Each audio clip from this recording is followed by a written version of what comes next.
শিশু পাচার চক্র ফাঁসের আড়াই মাসের মাথায় প্রথম চার্জশিট পেশ করল সিআইডি।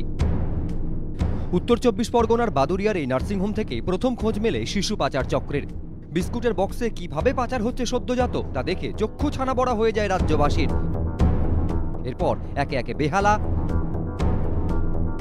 তারপর কলেজ স্ট্রিটের একটি নার্সিংহোমে হানা দেয় তদন্তকারীরা। উঠে আসে মচলন্দপুরের একটি স্বেচ্ছাসেবী সংস্থার নামও। কিভাবে একে অপরের সঙ্গে মিলে সুচতুরভাবে সদ্যজাত পাচারের কাজ দীর্ঘদিন ধরে চলছে তা দেখে হতবাক হয়ে যান তদন্তকারীরা।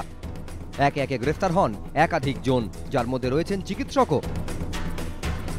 শিশু পাচার চক্রের জাল এভাবে ছড়িয়েছে দেখে তদন্তভার দেওয়া হয় সিআইডির হাতে। শনিবার বসিরহাট মহকুমা আদালতে প্রথম চার্জশিট পেশ করল সিআইডি। চার্জশিটে রয়েছে 19 জন অভিযুক্তের নাম।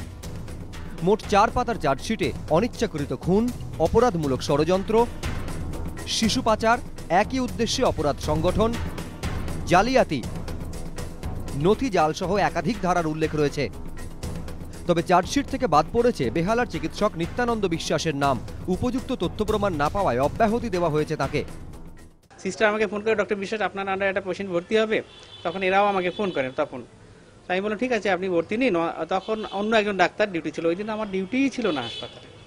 আমি ওরা গাড়িতে করে আমার বাড়ি থেকে নিয়ে গেল। বাড়িতে আমি হাসপাতালে গিয়ে পেশেন্টটাকে দেখলাম, দেখে আবার ওরাই গাড়িতে আমাকে রাত্রে দিয়ে গেল, ব্যাস। সিআইডি আজকে চার্জশিট পেশ করেছেন। চার্জশিট পেশ করার ক্ষেত্রে দাঁড়িয়ে একজনের নর্থ সেন্টার বিন সিএস হয়েছে। সিএসএ তার বিরুদ্ধে কোনো অভিযোগ আসেনি বলে তাকে মাননীয় এসিজেএম আদালত বসিরহাট ওনাকে রিলিজ অ্যাডভান্স করে ছেড়ে দিল।